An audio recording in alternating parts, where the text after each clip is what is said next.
Joy, temperance, and repose slammed the door on the doctor's nose. Although this was said in the early 1800s by Longfellow, it's as relevant as ever today. Think about it. Too much of anything is bad.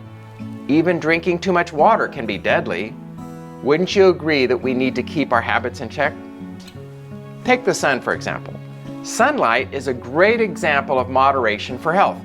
It only takes a few minutes of full exposure in the middle of the day to convert adequate amounts of vitamin D. Yet, while enjoying 20 to 30 minutes in the sun can have an amazingly positive influence on our mood, spending too much time in the sun can lead to sunburn and even cancer. Some of you may associate the word temperance with the temperance movement of the 1800s, which, among other things, urged or prohibited the consumption of alcoholic beverages. But temperance is much more than avoiding alcohol or limiting yourself to one lump of sugar in your tea. Try to think of temperance as a state of mind wherein you seek to practice balance with your body and your passions. It's really an age-old conflict, stretching back to ancient Greece and even to the dawn of mankind.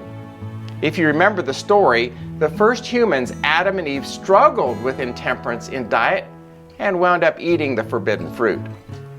So how do we practice moderation in our own lives? As mentioned earlier, we need to figure out how to control our bodies and our actions. An extremely challenging place to do this is in our diets.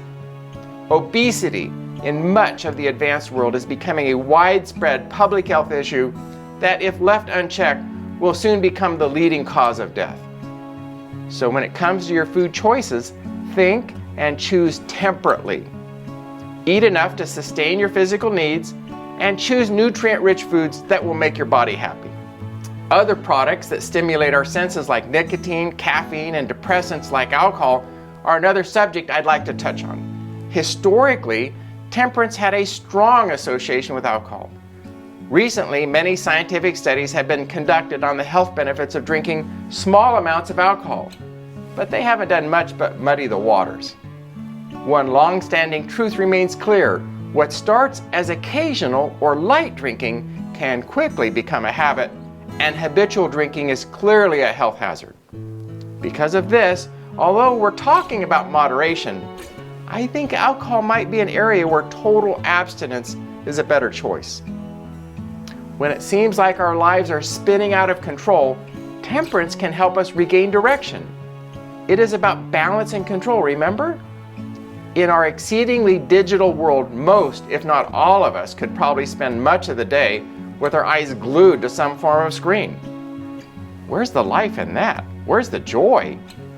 Practice temperance with your reliance on technology and take a moment to collect your thoughts and simply breathe.